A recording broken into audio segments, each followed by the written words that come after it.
আজকে আমরা নতুন একটা ফাইবার নিয়ে ন্যাচারাল প্লান্ট ফাইবার নিয়ে আমরা পড়াশোনা করব। সেটা হচ্ছে র্যামি ফাইবার।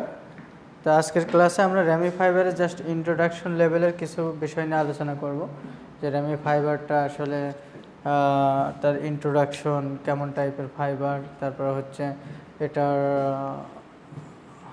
কি বলে হিস্টোরি এবং প্রপার্টিস, পাশাপাশি কাল্টিভেশন নিয়েও কিছুটা আমরা দেখব যে আসলে কী ধরনের সয়েল লাগে, আর এটা কোন কন্ডিশন, কোন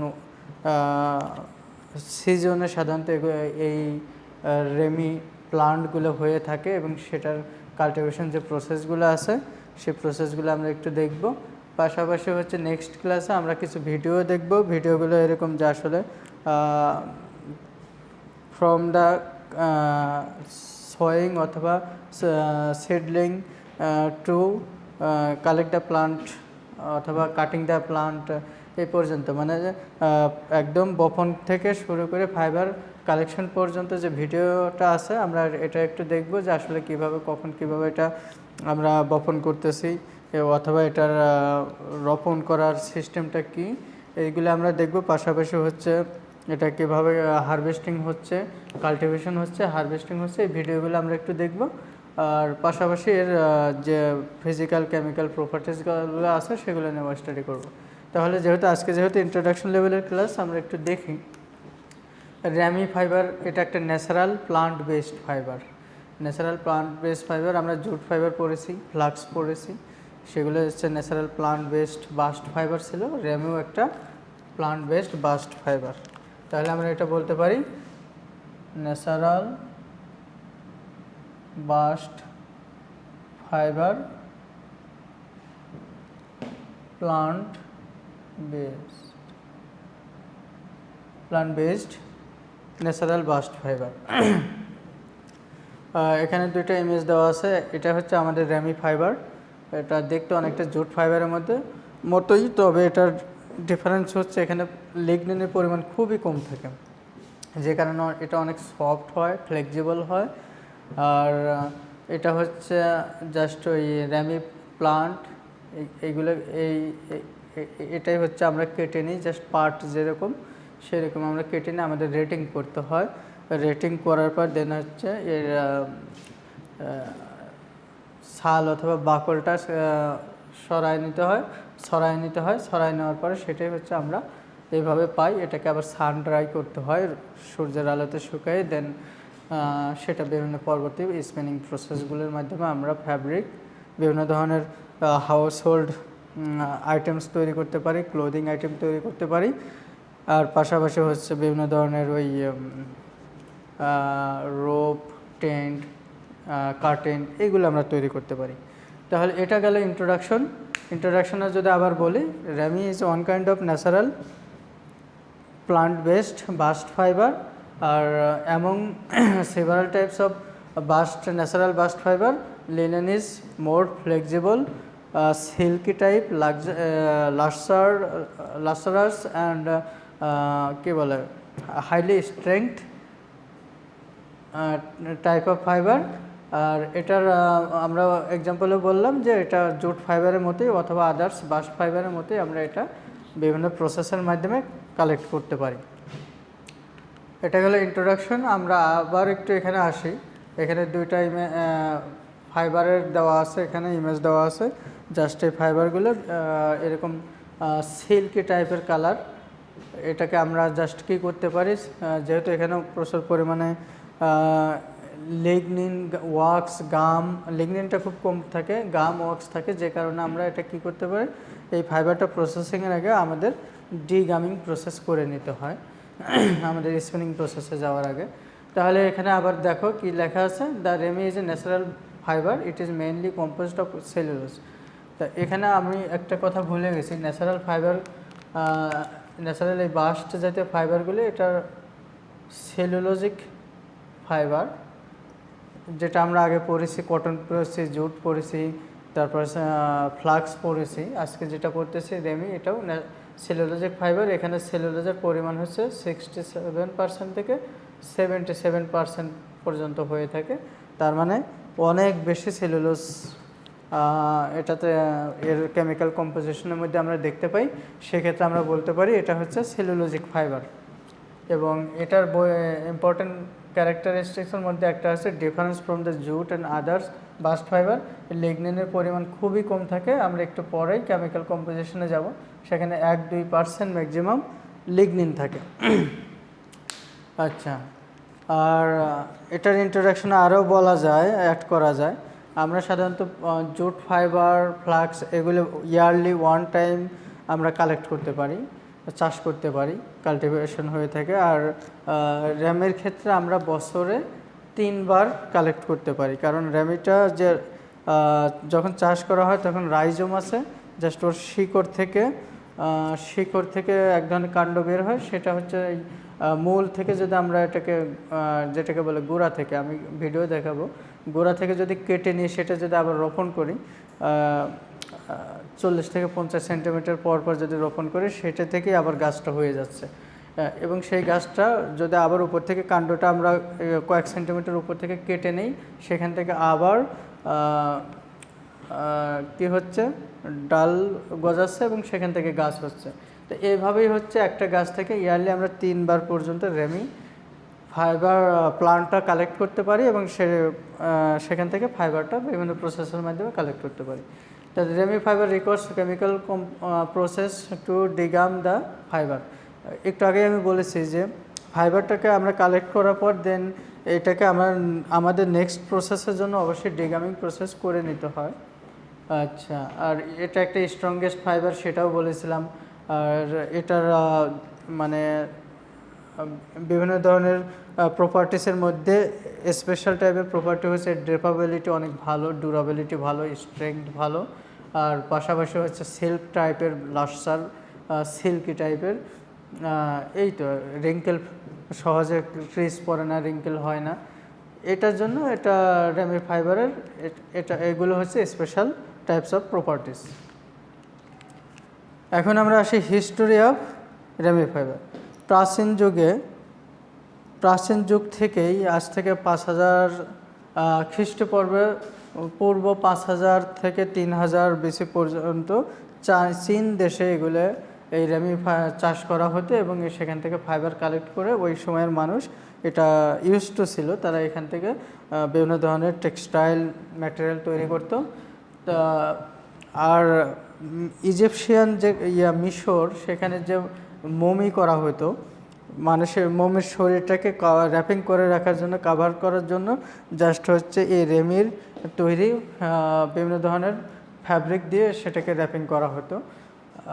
আর চায়নাতে তো কয়েক শত বছর ধরে এটা চাষ হয়ে আসতেছে। এবং আরেকটা বিষয় হচ্ছে ইন 20th সেঞ্চুরি, বিংশ শতাব্দীতে হচ্ছে চাইনিজরা ওরা কী করে, মেসারা নামক এক ধরনের ফ্যাব্রিক তৈরি করে, সেটা হচ্ছে রেমি ফাইবার দিয়ে শার্ট, যেটার মধ্যে ছিল অন্তর্ভুক্ত ছিল শার্ট, গাউন এইগুলো। আর ওই প্রাচীন চায়নাতেই ওই চাইনিজ যে যোদ্ধারা ছিল, যোদ্ধারা অথবা যারা মানে কি বলে রাজ সৈনিক ছিল, তারা হচ্ছে এই রেমি ফাইবার দিয়ে বিভিন্ন ধরনের কাপড়, সুতা তৈরি করে বিভিন্ন ধরনের কাপড় তৈরি করত, তাদের পোশাক তৈরি করত। তাহলে হিস্ট্রিতে যদি আমরা সামারাইজ করি যে প্রাচীন যুগ থেকে রেমি ফাইবার দিয়ে বিভিন্ন ধরনের টেক্সটাইল দ্রব্যাদি তৈরি হয়ে আসতেছে, সেখানে পোশাক আশাক ছিল। আর চীন দেশে এটা প্রায় 5000 থেকে 3000 BC-তে এটার ব্যবহারটা অনেক ছিল। আর হচ্ছে প্রাচীন অ্যানসেন্ট ইজিপ্ট, মিশরের সময়গুলোতে যে মমি তৈরি করে রাখা হতো মানুষের মারা যাওয়ার পর, সেই মমির বডি র্যাপিং করার জন্য, আবৃত করে রাখার জন্য এই রেমি ফাইবার দিয়ে বিভিন্ন ধরনের কাপড় তৈরি করে সেটা দিয়ে র্যাপিং করে রাখা হতো।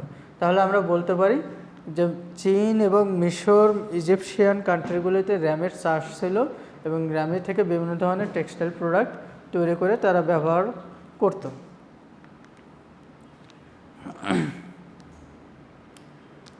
এখন আসে বায়োলজিক্যাল ক্লাসিফিকেশন অফ র্যাম। র্যামের যদি আমরা স্পেসিস বলি, তাহলে সেটা হচ্ছে বহিমেরা নিভিয়া। বহিমেরিয়া নিভিয়া এটা হচ্ছে species generic species of Remi fibre. এখানে বেশ কিছু বায়োলজিক্যাল ইন্ট্রোডাকশন দেওয়া আছে, যেমন জেনাসটা হচ্ছে বহিমেরিয়া, তারপর হচ্ছে কিংডম হচ্ছে প্লান্ট, তারপর হচ্ছে ডিভিশন হচ্ছে ম্যাগনোলিওফাইট, আর ক্লাস হচ্ছে ম্যাগনোলিওপসিদা, এরপর হচ্ছে অর্ডার রসেলস, ফ্যামিলি হচ্ছে আর্টিসেসি, আর স্পেসিস হচ্ছে বহিমেরিয়া নিভিয়া, একটু আগেই বললাম। জাস্ট এইগুলো তোমরা একটু মেমোরাইজ করে রাখবা।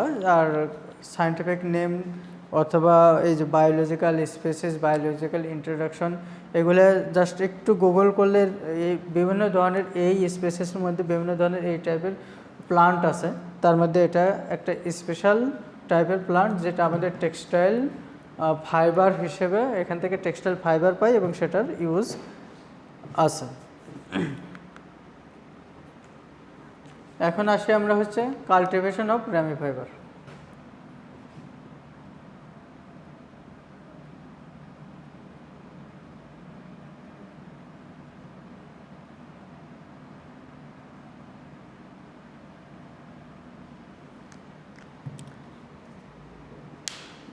পার্টে যেমন হচ্ছে জুট ফাইবার যখন আমরা পড়েছি, তখন জুট ফাইবারের কাল্টিভেশনের ক্ষেত্রে আমরা যখন দেখেছি যে সাধারণত হচ্ছে স্যান্ডি লোম অথবা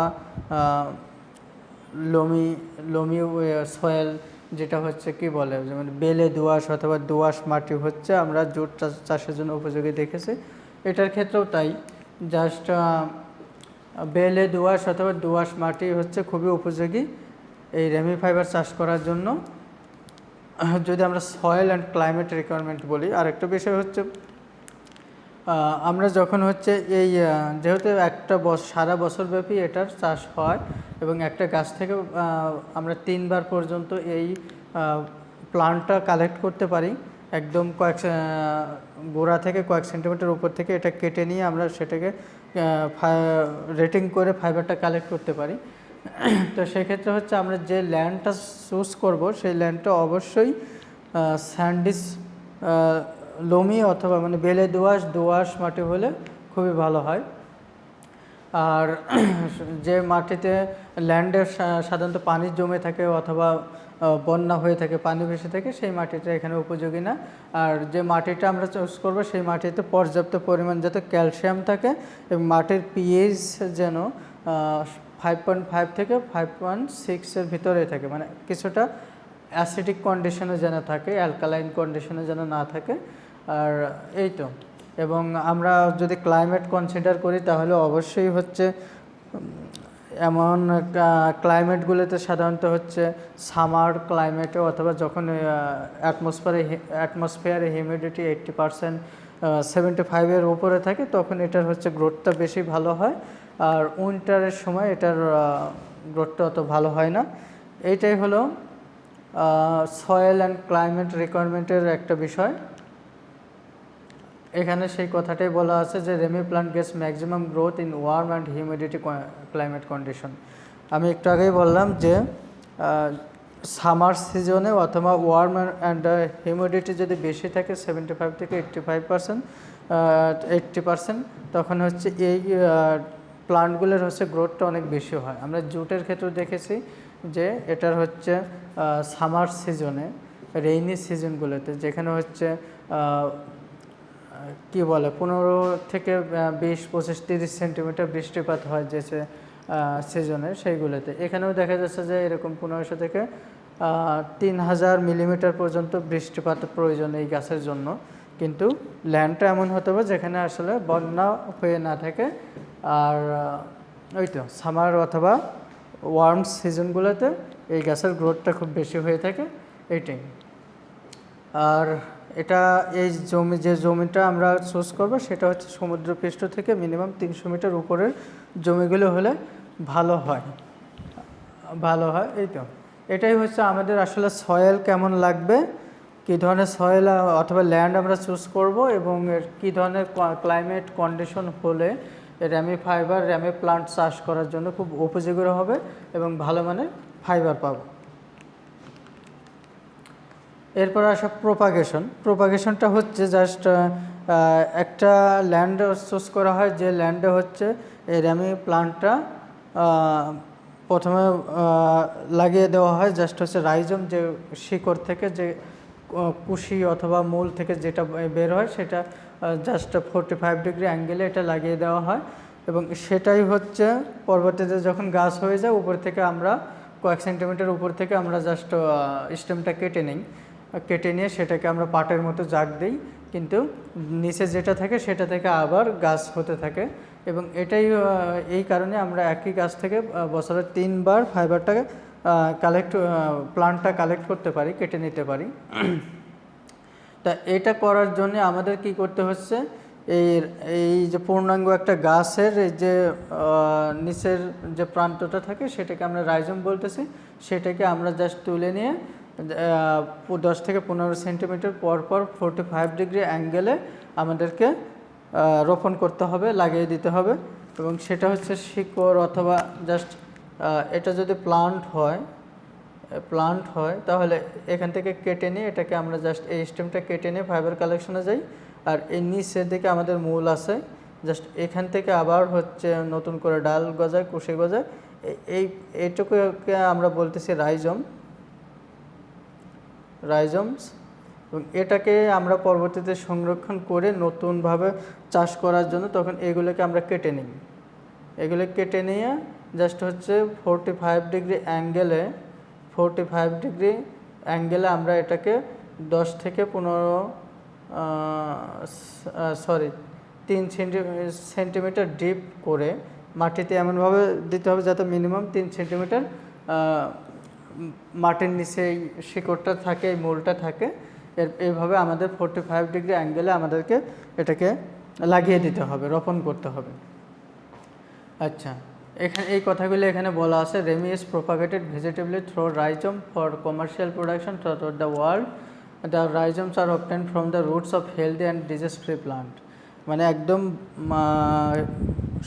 ভালো স্বাস্থ্যবান এবং রোগমুক্ত গাছের যে মূলটা থাকে সেই মূল থেকেই আমরা মানে বীজ হিসেবে সেটাকে আমরা নিয়ে কালেক্ট করতে পারি এবং সেটা থেকে আমরা পরবর্তীতে মাঠে চাষ করে মাটি ভালোভাবে চাষ করে সেখানে হচ্ছে 10 থেকে 15 সেন্টিমিটার পর 3 সেন্টিমিটার মিনিমাম 3 সেন্টিমিটার মাটির নিচে এটাকে আমরা লাগিয়ে দিতে পারি।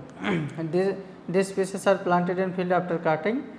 This species can be stored under the এবং এটাকে আমরা স্টোর করে কিছুদিন রাখতে পারি যেখানে হচ্ছে সরাসরি ডিরেক্ট সানলাইট না পড়ে এবং অ্যাটমসফিয়ারিক কন্ডিশনটা সুইটেবল কন্ডিশনে থাকে। আচ্ছা, the propagation through rhizomes helps to ensure good sprouting. This practice helps to reduce propagation cost to acha. The quantity of rhizomes obtained from an unit area depends on the age of plantation and variety. Usually যেটাই হোক সাধারণত আমরা যদি এই বীজ collect করার জন্য অথবা এই মূলটা কালেক্ট করার জন্য পরবর্তী প্রোডাকশন কাল্টিভেশনের জন্য তাহলে 2 হেক্টর জমিতে প্রতি হেক্টর জমিতে আমরা কি করতে পারি, 2 বছর যদি আমরা সেই গাছটাকে বড় করি এবং 2 বছর পর 1 হেক্টর জমিতে যে পরিমাণ আমাদের রেমি প্লান্টের যে রাইজম পাবো সেই রাইজম দিয়ে আমরা প্রায় 20 হেক্টর জমিতে এটা নতুন করে আবার লাগাইতে পারবো এবং সেখান থেকে নতুন কাল্টিভেশন হবে। ডিস্টেন্স অফ প্লান্টিং, এটাও একটু আগেই আমি বলছিলাম যে রাইজমটা আমরা পাবো সেই রাইজমটা হচ্ছে আমরা নর্মালি হচ্ছে 40-50 সেন্টিমিটার পর এটা আমরা রোপণ করতে পারি। আবার হচ্ছে 3 সেন্টিমিটার মাটির নিচে, এটা একটু আগেই বললাম। এই তো, আর 45 ডিগ্রি অ্যাঙ্গেলে আমাদেরকে এটা প্লেস করতে হবে, মানে আমরা যখন এই মূলটা লাগাবো মাটিতে পুঁতে দেবো তখন হচ্ছে অ্যাটলিস্ট 45 ডিগ্রি অ্যাঙ্গেলে থাকবে। আর একটা লাইন থেকে যখন আমরা ল্যান্ডে এটা পুঁতে দেবো তখন হচ্ছে একটা লাইন থেকে আরেকটা লাইনের ডিস্টেন্স হতে হবে কত, 80 থেকে 100 সেন্টিমিটার পর্যন্ত। 80 থেকে 100 সেন্টিমিটার একটা লাইন থেকে আরেকটা লাইনের ডিস্টেন্স হবে। ফার্টিলাইজার আসলে আমরা যে মাটিটা সয়েলটা চুজ করবো সেটা একটু আগেই বলছিলাম আমরা যে স্যান্ডি লোমি অথবা লোমি মানে বেলে দোআঁশ অথবা দোআঁশ মাটি হচ্ছে আমাদের এই রেমি চাষের জন্য উপযোগী। আর যে ওই মাটিতে পর্যাপ্ত পরিমাণ ক্যালসিয়ামের উপস্থিতি আমাদের নিশ্চিত করতে হবে। আর দেখেছিলাম যে মাটির পিএইচ 5.5 থেকে 5.5 থেকে 5.6 এর উপরে যাবে না, স্লাইটলি অ্যাসিডিক কন্ডিশনে থাকবে পিএইচটা। আর এর পাশাপাশি হচ্ছে আমাদের এই যে একটা বছরে 3 বার আমরা রেমি প্লান্টটা কালেক্ট করব, স্টেমটা কালেক্ট করব, যেহেতু এটার গ্রোথ অনেক বেশি হতে হবে। আর এর জন্য আমাদের প্রচুর পরিমাণে অ্যাডিশনাল ফার্টিলাইজার ইউজ করতে হবে, সেটা নাইট্রোজেন দিতে হবে, অনেক ফসফরাস দিতে হবে, পটাশিয়াম দিতে হবে। তো এখানে একটা রেসিপি দেওয়া আছে, যেমন 80 কেজি নাইট্রোজেন, তারপরে হচ্ছে 60 কেজি ফসফরাস, পটাশিয়াম হচ্ছে 60 KG. If the soil is deficient such as sandy loamy soil, higher rates of nitrogen potassium are needed. যদি বেলে দোআঁশ হয় তাহলে আমাদের নাইট্রোজেন পটাশিয়ামের পরিমাণটা একটু বেশি লাগবে, আর যদি দোআঁশ মাটি হয় সেক্ষেত্রে একটু কমাইয়া দিলেও সমস্যা নেই। Apply fertiliser using split method of application spread out from 5 to 8 Times annually. এবং এই সারগুলো আমরা কি করতে পারি, যেহেতু এক বছরে 3 বার কালেক্ট করতে হচ্ছে, 3 বার হারভেস্টিং হচ্ছে প্লান্টগুলো, তো সেক্ষেত্রে ফার্টিলাইজার তো অবশ্যই অ্যাডিশনাল ফার্টিলাইজার দিতে হবে। আর এটা আমরা বছরে 5 থেকে 8 বার জাস্ট রেসিপি অনুযায়ী ধাপে ধাপে এটা ফার্টিলাইজারগুলো অ্যাড করতে পারি। এরপর হচ্ছে fibre extraction method rating. Just আমরা যখনই এই স্টেমগুলো কালেক্ট করব, জাস্ট এখানে দেওয়া আছে কীভাবে আমরা স্টেম এই গাছগুলি এখান থেকে জাস্ট উপর থেকে একটু কেটে নিয়ে পার্টস জুট ফাইবার আমরা যেভাবে কাল্টিভেশন হারভেস্টিং দেখেছি এখানেও সেম, জাস্ট এভাবে কেটে নিয়ে এসে এই পাতাগুলো মানে লিভস, যত ধরনের লিভ পাতা আছে এগুলো হচ্ছে সরাই ফেলা হয় অথবা ছড়ায় দেওয়া হয়। দেন এটাকে আমরা রেটিং করি, ছোট ছোট ট্যাঙ্কের মধ্যে রেটিং করা যায়, পন্ড অথবা রিভারেও জাগ দেওয়া যায়, ডুবায় রাখা যায়। যখন হচ্ছে এটা ফাইবারগুলো মোটামুটি ভালোভাবে হচ্ছে জাগ এসে যায় এবং ফাইবার তার হচ্ছে এই যে কি বলে স্টেম থেকে খুব সহজে সরানো যায়, তখন ওই সময় আমরা জাস্ট ফাইবারগুলো সরায় ফেলি। এটাই হচ্ছে আমাদের ফাইবার এক্সট্রাকশন মেথড, এটা ম্যানুয়ালি করা হয়ে থাকে। এবং 1-2 জন লোক এটা কি করতে পারে, 2 জন লোক দেখা যাচ্ছে যে একই দিনে প্রায় 100 কেজি পর্যন্ত রেমি ফাইবারটা এক্সট্রাক্ট করতে পারে ফ্রম দ্য রেমি প্লান্ট অথবা Remi stem after properly rating. এখানে একটা বিষয় আছে যে আসলে কত কেজি প্রতি হেক্টরে কত কেজি রেমি ফাইবার আমরা পাইতে পারি, এটা এখানে দেওয়া আছে। নর্মালি আমরা অ্যানুয়ালি যেহেতু 3 বার কাল্টিভেশন হারভেস্টিং হয়, তো অ্যানুয়ালি পার হেক্টরে আমরা 2700 থেকে 48 কেজি পর্যন্ত রেমি ফাইবার পাইতে পারি, যদি প্রোডাকশনটা সাফিসিয়েন্ট এবং সাফিসিয়েন্টলি হয়। এটা হচ্ছে এল্ড। এখন যেটা আমরা দেখব সেটা হচ্ছে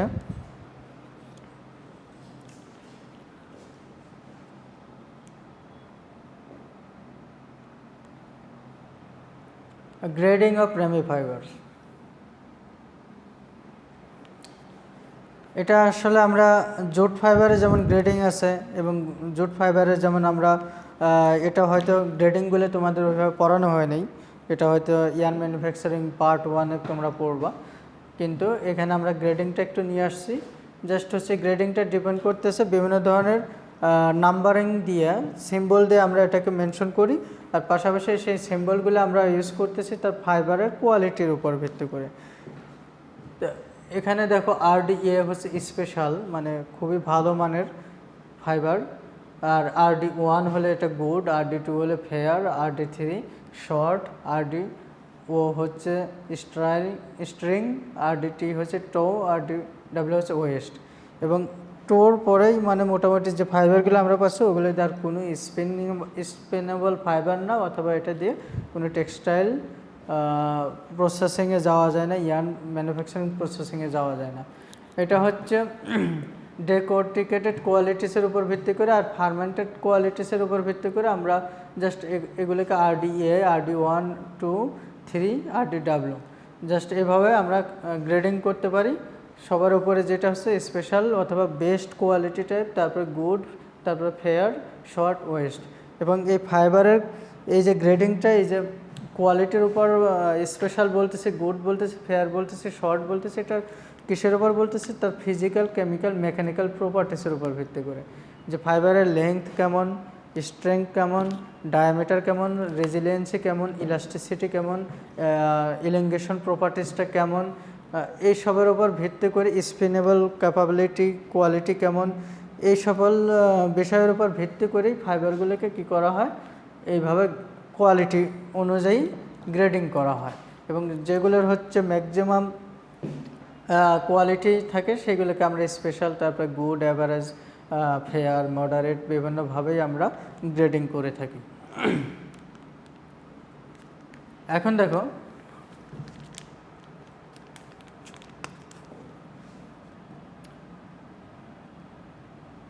ফিজিক্যাল অ্যান্ড কেমিক্যাল কম্পোজিশন বলতে পারি, কম্পোজিশন অফ র্যামি ফাইবার। এখান থেকে আমরা নেক্সট ক্লাসেও আবার একটু বলবো তোমাদের, আজকে জাস্ট একটু বলে রাখি, যেহেতু এটার সেলুলোজের পার্সেন্টেজ হচ্ছে 76-7%, এই জন্য এই ফাইবারকে আমরা সেলুলোজিক ন্যাচারাল বাস্ট ফাইবার বলতেছি। এর কেমিক্যাল কম্পোজিশনের, কনস্ট্রাকশনের 77%ই হচ্ছে সেলুলোজ, আর হেমিসেলুলোজ আছে 13 থেকে 16%। লিগনিনের পরিমাণটা খুবই কম, লিগনিনে জুট ফাইবার আছে সাধারণত 10 থেকে 12-13%, কিন্তু এখানে খুবই কম, 0.6 থেকে 0.7%। ডেনসিটি আছে 1.50, wax 0.3%, pectin 1.9%, microfibril angle 7.5, moisture content 8। আমরা কটনে ময়েশ্চার কন্টেন্ট জানি, ময়েশ্চার রিগেন পার্সেন্টেজ জানি 8.5%, আর ময়েশ্চার কন্টেন্ট জানি 7 থেকে 7.5, কিন্তু এটার ময়েশ্চার কন্টেন্ট হচ্ছে 8%।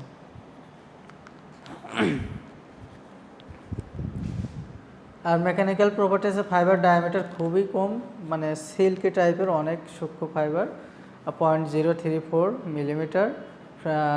আর হচ্ছে ফ্র্যাকচার লোড, মানে আমরা যদি এটাকে বলি জাস্ট হচ্ছে ব্রেকিং লোডটা যদি বলি তাহলে 0.467 নিউটন।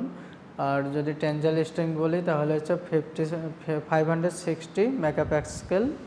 আর ফ্র্যাকশন স্ট্রেন যদি বলি, মানে ছিঁড়ে যাওয়ার পর্যন্ত যে বিকৃতিটা, সেটা যদি আমরা বলি 0.025%। ফাইনালি আমরা এটা যেটা বলবো যে আসলে general properties of rummy fibre. Rummy ফাইবারের জেনারেল প্রপার্টিসগুলো কি হতে পারে? যেমন হচ্ছে হাইলি অ্যাবজর্বেন্ট, যেহেতু ময়েশ্চার রিগেন, ময়েশ্চার কন্টেন্টের পরিমাণ বেশি, তার মানে এই ফাইবারের অ্যামরফাস রিজনের পরিমাণও বেশি, আর সেলুলোজিক ফাইবার, তো সেক্ষেত্রে এটার ক্ষেত্রে আমরা দেখতে পাচ্ছি যে অ্যাবজর্বেন্সি ক্যাপাবিলিটি অনেক বেশি এবং ডাইং করাও এটা অনেক ইজি। আর যখন ময়েশ্চার রিগেন, ময়েশ্চার কন্টেন্টের পরিমাণ বেশি থাকে যে ফাইবারের, সেটা হচ্ছে কমফোর্টেবল টু ওয়্যার হয়ে থাকে। আর যেহেতু এটার হচ্ছে রিঙ্কেল খুব সহজে ক্রিজ পড়ে না, রিঙ্কেল অথবা ক্রিজ রেজিস্ট্যান্ট প্রপার্টিসটা ভালো, সেই কারণে এটার হচ্ছে ড্রেপাবিলিটি কোয়ালিটি অনেক ভালো, স্ট্রেন রিপেলেন্ট ক্যারেক্টারিস্টিক্সও আছে। আচ্ছা, এটা ভেরি গুড ডাইং অ্যাফিনিটি, যেটা আমি একটু আগেই বললাম। Strength of ramie gets increase wet condition, এবং সেলুলোজিক ফাইবারগুলোর মধ্যে যেমন কটন ভিজানোর পরে এর স্ট্রেংথ বাড়ে, র্যামের ক্ষেত্রেও তাই, জাস্ট হচ্ছে ওয়েট কন্ডিশনে এর স্ট্রেংথ বেশি হয়, এই তো। এবং কটনেও আমরা জানি যখন আমরা এটা লন্ড্রি করি তখন তার হিট রেজিস্ট্যান্স, মানে হিট কি বলে, একটু বেশি পরিমাণ হিট লাগে এটা রিঙ্কেল ফ্রি করতে গেলে। আচ্ছা, এটাই হচ্ছে general properties of rummy fibre. Finally হচ্ছে এন্ড ইউজেস, এটাও একটু দেখে রাখো, নেক্সট ক্লাসে আমরা আবার বলবো, এগুলো নিয়ে একটু আলোচনা করব। আমরা সুতা তৈরি করতে পারি, ক্লোথ কাপড় তৈরি করতে পারি, তারপর হচ্ছে সেটা হচ্ছে ম্যান, ওম্যান সব ধরনের মানে ম্যান ওমেন অথবা চিলড্রেনের বিভিন্ন ধরনের ওয়ারেবল গার্মেন্টস তৈরি করতে পারি। পেপার ম্যানুফ্যাকচারিং ইন্ডাস্ট্রিজ ইউজ হয়, প্যাকিং অ্যাক্সেসরিজও হয়, কার্পেট হয়, তারপর হচ্ছে ইন্ডাস্ট্রিয়াল সুইং থ্রেড করা যায়, ফিশিং নেটস হচ্ছে, filtering industry, home furnishing, fire hose pipe of the cloth, parachute cloth, তারপর হচ্ছে টেন্ট আছে, ইয়ে আছে কী বলে কার্টেন আছে, পর্দা আছে, বিভিন্ন কিছুতেই আমরা এই রেমি ফাইবারের তৈরি রেমি ফাইবার দিয়ে আমরা এই ধরনের প্রোডাক্ট তৈরি করতে পারি। এটাই হচ্ছে আজকের ক্লাসের ইন্ট্রোডাক্টরি লেভেলের পাশাপাশি আমি কিছু আলোচনা করেছি। নেক্সট ক্লাসেও আবার আমরা কয়েকটা ভিডিও দেখব, একদম রোপণ করা থেকে শুরু করে কাল্টিভেশন প্রসেসগুলো, হারভেস্টিং এবং ফাইনালি ফাইবারের বিভিন্ন প্রসেস করে ইন্ডিউস পর্যন্ত আমরা ভিডিওগুলো দেখব যে রেমি ফাইবার কোথায় কোথায় ইউজ হচ্ছে এবং কোন ধরনের প্রোডাক্ট প্রডিউস করা হচ্ছে।